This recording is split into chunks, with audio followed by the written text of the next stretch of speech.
Okay, so this is the ENGWE L20 3.0. So right under there. So this is the boost model. They do a pro model. The pro model has a bit more power. It's got a mid-drive motor instead of a rear hub mounted one. And as such, it gets a bit more range as well. I'll put all the specs on the side here. So if you pause the video, you'll be able to read all of that. But I just wanted to go over some of my findings on this bike, some of the things I'd like, some of the things I don't like. The other ENGWE bikes, e-bikes that I've had recently is because I've had the P20, the N1 Pro, which I still have. That's the full carbon fiber one, which I really like. So I'm going to keep that as my daily commuter bike kind of thing. I might change to this, I'm not sure yet. But I'll keep this in the family as well. But there was another bike I had as well, the black one. I forgot the name of it. I've got a video review of it anyway, either way. But this has been really interesting. It's a very heavy bike at 33 kilos. I've got the lights on at the moment just so you can see what the LED rear tail light and the front dual headlights are like. And unlike on previous ENGWE bikes, you can adjust the height angle of these as well. So it's kind of cool. I like this metal plaque. But yeah, this is a cool bike. It looks really cool as well. And it does draw quite a bit of attention, just like the N1 Pro and the P20 did. This one's not a flashy colour like the P20, which was almost turquoise in a way, or mint green. But this does draw the eyes, just because it looks chunky. It looks like one of those Deliveroo kind of bikes, but a bit cooler. You can take off the rear rack if you wanted to. I might do that. I don't really have a need for it. But yeah, it looks like a nice, cool little bike. And I say little because it is short wheelbase. When you're riding it, you can definitely feel it because the turning is very instant. And unless you're careful, if you're used to longer bikes with a front wheel or a bigger front wheel, for example, as well, then you're quite used to the turning radius being fairly progressive. Whereas on this, it's very instant. So it's really easy if you just misjudge that turning, you'll just come off it straight away because it's going to turn really quick. And the other thing I found was the front suspension. So it is a full suspension bike. The rear suspension is non-adjustable, but it is configured quite well. It does do the job, and I've got no problems with that at all. And the front bar, this can fold in as well. The whole bike folds, so you've got the folding mechanism for the center right there. And this folds down too, so if I just bring that down and show you how far. So you can tuck it away in your garage and things as well, so that's kind of useful. Even though it's not a huge footprint e-bike, and when it locks in, it does lock in quite well as well, so it doesn't really have too much play. You've got some controls up front. You've got the usual passenger pedal assist mode adjustment up and down. You've got a horn. Here's what the horn sounds like. And you've got your usual power information buttons. Just to go through the display quickly, if the lights are on, the display does dim. There's no way to turn that off, so I'm going to turn the lights off for the moment. And now we can see what's on the display. So just cycle through the modes. Ice Cream Man. And you do have the hidden mode menu as well to adjust the miles per hour, kilometers per hour, and so on. And then you've got your boost button down there as well. And I'll show you how the boost works shortly. Just realised, be careful when folding it down, because unless it's locked fully, like I did there, it may not lock. Yeah, there we go. And then you've got a 7-speed Shimano drivetrain as well. And it is the Shimano Tawny. So if I give a close-up of that. Unlike on the N1 Pro, which has a Shimano Tawny X. Now I don't know if the L30 Pro comes with a Tawny X or not. So this is the cheaper one, but it still works fine. It's very quiet, very smooth, so I've got no issues with that. And it came pre-indexed and pre-calibrated out of the box. So that was pretty cool. And that's the rear hub there. It's a huge hub. I don't know what brand the hub is. I'll have to look up the serial number, but there's no brand marking or anything on it, like you do on the previous bikes, which are either an Anda or Bafang. And I do like the chain protector here, so you aren't going to get your trouser sleeves oily or grease or anything like that, or even caught up. And it is on both sides as well, so that's cool to see. And it's recessed, so you can see there. So that's pretty cool. So it keeps the chain in place. All of the cabling is inside the frame, so it is tucked away. So you can see where it goes in through here. Huge brakes, and I have found the brakes, these are Shimano brakes, hydraulic. They are very, very good, and almost too good in fact. So the front brake, left lever, if you press it too hard while the wheel is not completely straight, the front wheel will skid, even on dry tarmac, which I found earlier. So it's very easy to accidentally go off the bike if you're not careful. If you pull it too hard, just because how strong they are, you could have that issue. So just be wary of that. But brakes, no issues at all. And I think it's needed because this bike weighs 33 kilos, so you kind of do need that. The pedals, ENGWE have listened to my feedback, it seems, because these are flat platform pedals with studs. So loads of grip on my tennis shoes. No issues with that at all, so happy with that. The overall finish, I'm not a fan of this gold colour. I'd go for a standard black or dark grey or whatever, but I mean, it's fine. There's no issues with it at all. I think the N1 Pro is in a better finish, and the ENGWE L20 as well. So the finishing of the paintwork, it's not as high quality as the previous bikes, so that's the only downside there. But otherwise, nice bike. The seat is fully adjustable, and you do have some forward reverse adjustment as well. And you'll notice there the seat itself has some suspension, so some additional cushioning for vibration and resonance. And the seat does go up quite high. Quick release there to raise the height of the handlebar as well, and it does go up another 5 inches, so probably about up to about there. It is IPX rated, so you don't have to worry about using it in rain and stuff. And assembly out of the box, the handlebar needs to be installed, the front wheel needs to be installed, and it does need to be adjusted as well because the front disc will rub against the brake pads. So I have to spend a bit of time just doing that, turn the bike upside down, roll the wheel, loosen the bolts here, keep your fingers at bay because you can get those caught up in it, and then just adjust it slowly until it doesn't make any noise anymore, and then tighten them up. So fairly easy to do, but just a bit trivial. And turning over 33 kilos of bike isn't really easy either. The mud flaps, the front one does not come installed, but the rear one does, as does the rack. So that does need to be installed. Again, fairly straightforward and easy. The attachment is for the headlight and the mud flap in one place there. And that's about it really. So we're going to go for a ride. I'm going to shut up now so you can just hear and feel what the bike is like on the road. I'll do some off-road riding as well, and just get you a feel for that. With a POV, I have got myself attached with a body cam mount. The sun is setting as well, so should be some nice mellow views. So yeah, let's go on the road and check it out.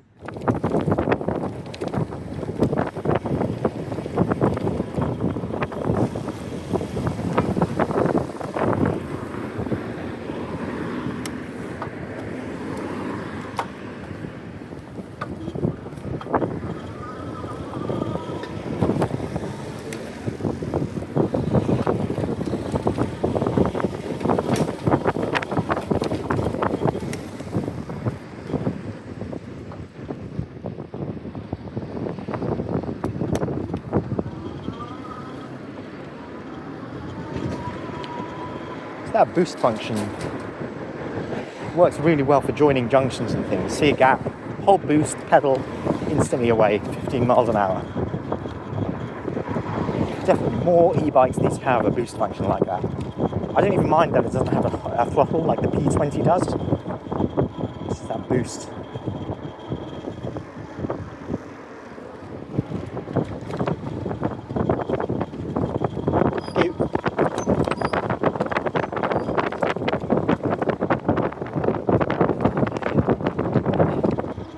Front bar here, there is a little bit of play, not too much. I mean, there's not play, it sort of flexes just because it's sticking out so far. But you can't tell too much, just because of the race angle, it kind of works out.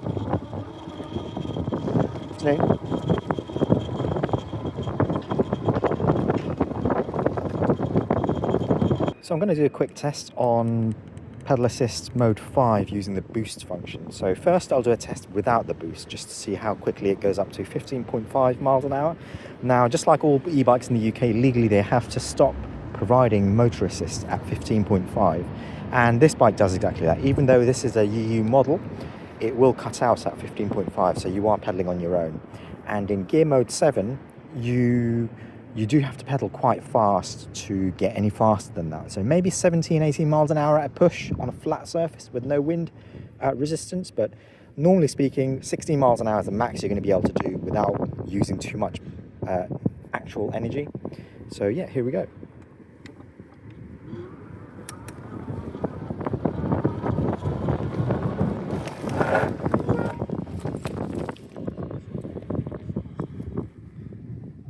So that was with no boost setting enabled. So now I'm going to press the boost button, and you do have to hold it down, so you can see on the display there it does show boost. And all I'm going to do is pedal with the boost button pressed down, and it gives you an instant amount of boost power to accelerate much quicker. So here we go.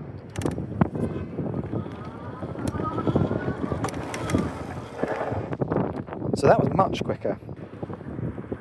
The other thing to be careful of is if you're using the front brake, which is the left lever on these bikes, it is quite powerful. So no matter what the suspension settings are at the front, if the wheel isn't straight, you do risk the front wheel skidding. So if I just test that now, yeah, see there? So I just pulled it quite medium strength, not full strength. It did skid. Now the wheel wasn't really turned all the way either. It was just slightly off center. So really careful. These disc brakes are very powerful, so you can fall off and skid to the ground if you're not paying attention. So use a combination of both. Both brakes are really good on this. Big discs, so you kind of expect that anyway.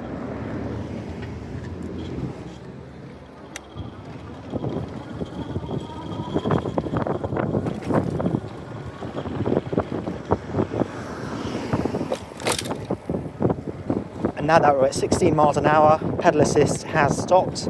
So I have to pedal really hard now, even in gear 7, to keep that pedaling motion going. But just like with all e-bikes, if you leave it just below 15.5, you're always in that e-boost range of pedal assist. So you can then drop it down to, say, mode 2 and just gently pedal. And I'm not using any energy now.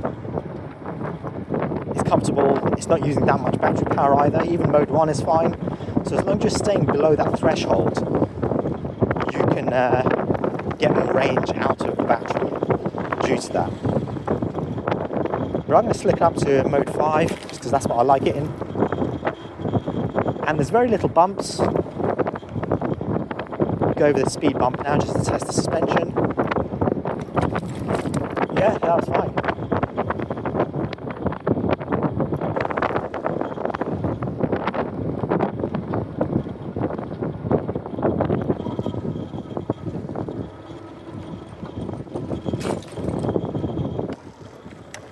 Go this way. So I might adjust the suspension slightly, so kickstand down, and all I'm going to do is loosen it here and loosen these ones here as well. This was actually maxed out, the rebound. Put it there.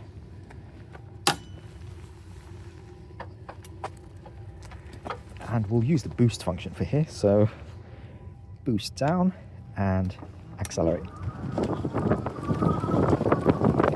15 miles an hour.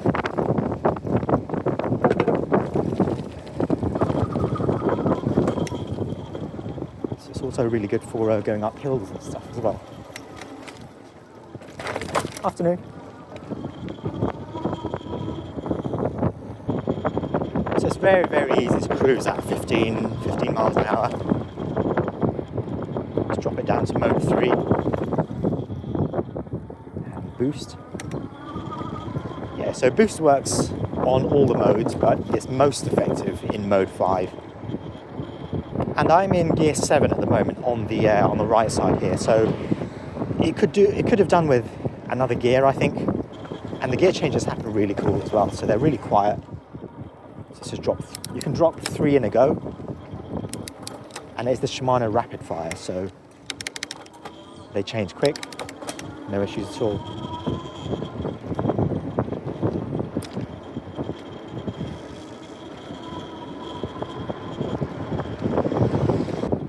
I have just noticed something as well. The temporary trip meter, every time you power the bike on and off, it resets. Now that's just like on the N1 Pro, which I don't like. The previous ENGWE bikes, that stayed, and you had the ability to reset that if you wanted to. So I prefer to have the trip one staying because the odometer always stays active, so it remembers it throughout. But the trip one, I use it to, on the other bikes, I use it to track the battery range, so the mileage per charge. So it's kind of annoying that that's gone, so that is a negative.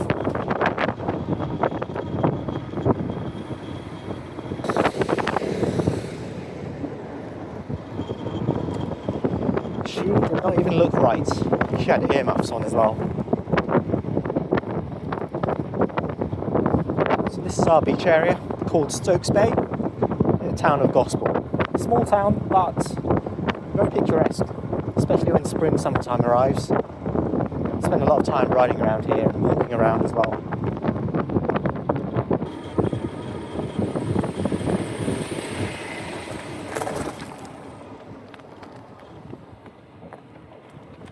And this is our beach, Stokes Bay. This slope here, I'll use boosts to get back up from.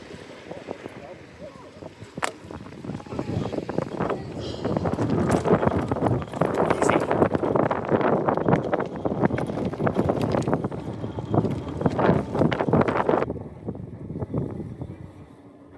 So now I can hear how quiet the drivetrain is. I am pedaling. Very quiet.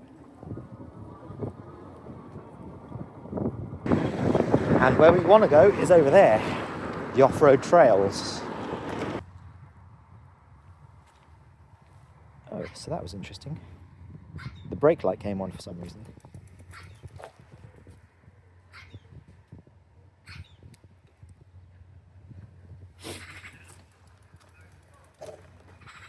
Ah, did not know that. So, don't know if that's obvious there. Yeah, so if the bike is moving and you press the brake light comes on. But if you're stationary and press the brake, it does not come on. So let's just try that again. So if I go to get the bike moving a bit. So we're moving, I'm going to press the brake and the brake light comes on. That's cool. Did not know it did that. So every day is a learning day. Right, let's get back into mode 5 and continue our journey. Because the trail does not end here. We go all the way over here. So these fat tyres are quite good for this. They're not studded, so they're not completely off-road tyres, but they do the job.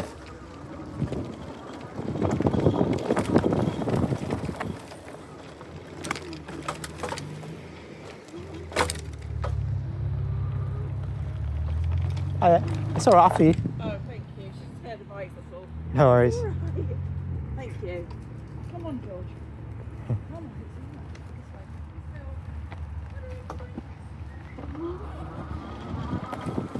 So there is some bits down there which I'll go down a bit later. So I might go down there in a minute. We'll go down here first. So I have to bring my Marin MTB down here all the time. Good fun.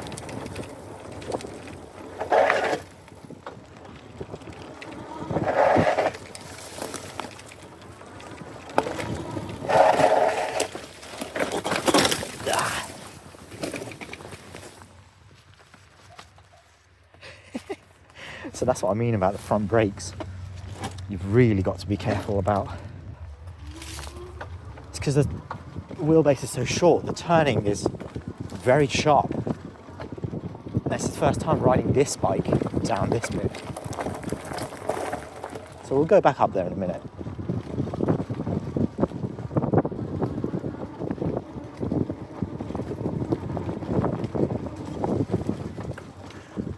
to go up this way. So if I do boost mode, oh yeah.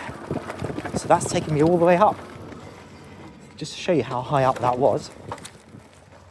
I don't know if that's obvious, but yeah, that's, we'll go back down again because I found that quite fun. Rear brake, not front, don't want to go off. And we'll use boost. Yeah.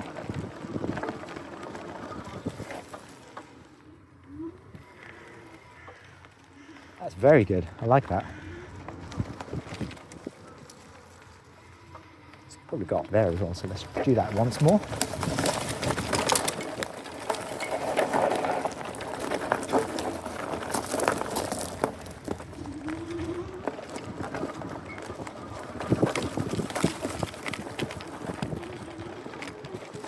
No problems at all.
Okay, so I'm going to go up that incline there. I'm going to use boost mode on pass 5 first. And then I'll go down and I'll walk up with the bike. We'll see how the pedal assist does first with boost mode enabled, because we're going to need the boost to get up. That's quite a steep incline. So yeah, I have a feeling boost mode is going to be needed. So let's give it a try. So got normally I hit boost. Yeah. So that worked really well. And now I'm going to walk up with the bike.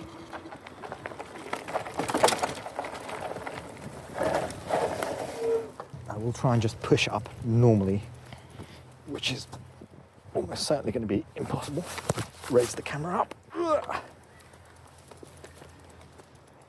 Yeah, so it is possible, but it's extremely hard. I don't know if you can see my feet right now, but they are at the limit. So what I'm going to do is, on the display, all of these ENGWE bikes and other e-bikes, to be honest as well, have a mode called walking assist. So go down to mode 0, so all the way down to mode 0, hold the down button, and you will see it shows a walking symbol at the top of the display. And now the bike is effectively riding itself up at walking speed.